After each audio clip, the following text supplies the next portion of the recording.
Hey everybody, happy Wednesday. Today we're going to wrap up our discussion about monetary policy. I know that it was relatively quick, but I just want to wrap this up this week so that we can move on as quickly as possible. Today we're going to be answering the question, what is the Federal Reserve doing today in response to the crisis?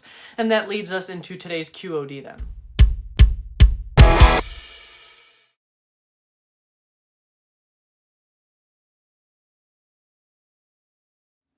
So the answer is expansionary, expansionary, expansionary. If you don't know this by now, then make sure you know this.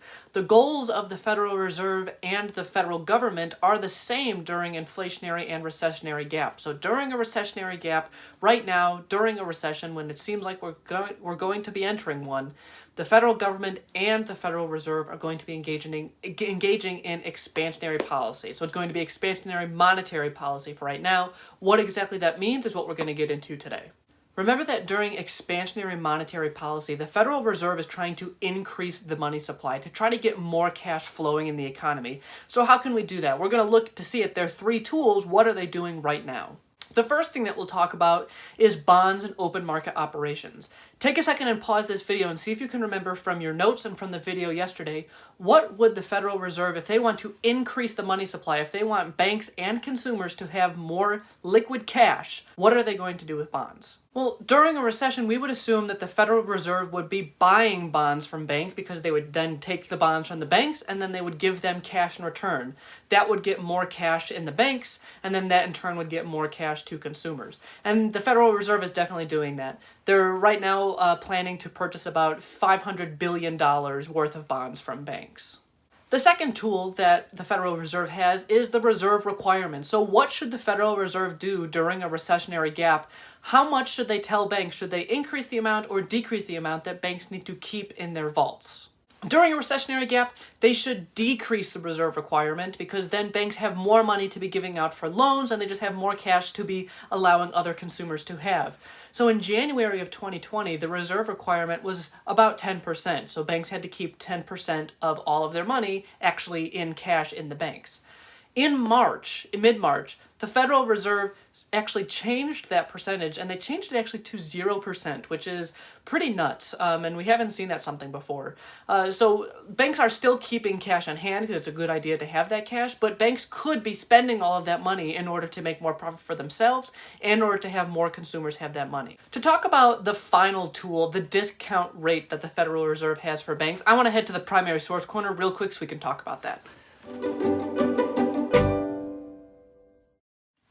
So the final tool that the Federal Reserve has, the discount rate. What's their interest rate that they're charging banks when banks borrow money from the Federal Reserve? Take a look at this graph that compares the discount rates from the years 2000 to the year 2020, where we're at right now. And take a look and see that we are at some pretty unprecedented times. So you can see it really reached its height in about 2006 or so, and that was at 6.25%. And that's at the height of when we were doing pretty well economically. You can see then that really steep decline in 2008.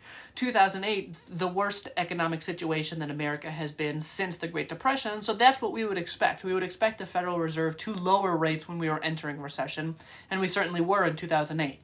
You can see they kind of held steady through like the early 2010s, and there you can see in about 2015 or 2016, the economy really started recovering after the 2008 Great Recession, so they started increasing interest rates until that drop off there in 2020. So you can see that we are entering recession-level discount rates from the Federal Reserve again.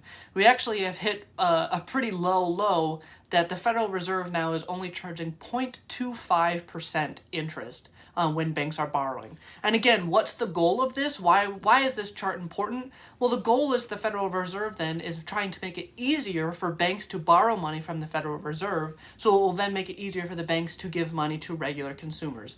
Again, it's trying to get the economy moving, trying to get money back into the pockets of banks and businesses and regular people like you and me.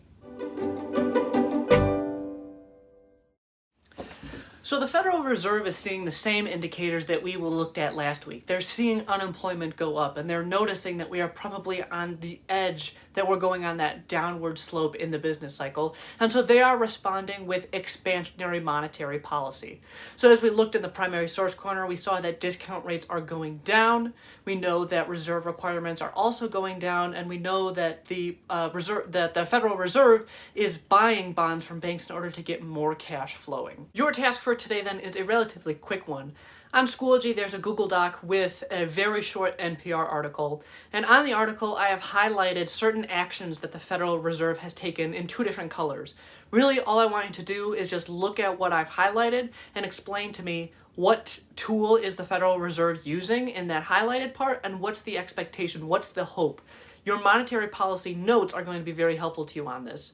I just want it to be very quickly, it's only 2 questions on there. You're going to be talking to me about 2 of the 3 tools that the Federal Reserve has, and what are they hoping that by, lowering reserve requirements, what are they hoping that that's going to do to help stimulate the economy. Looking forward to tomorrow then. You won't have a video tomorrow. There will just be a very short quiz on Schoology. It's already up and posted if you want to just take a swing at it right now. It's not very long. I'm just looking to check in. With this then we will complete our conversation about fiscal and monetary policy, and next week we will move on to a new topic. With that being said then, thank you everyone. Good luck, work hard, stay safe, and stay awesome.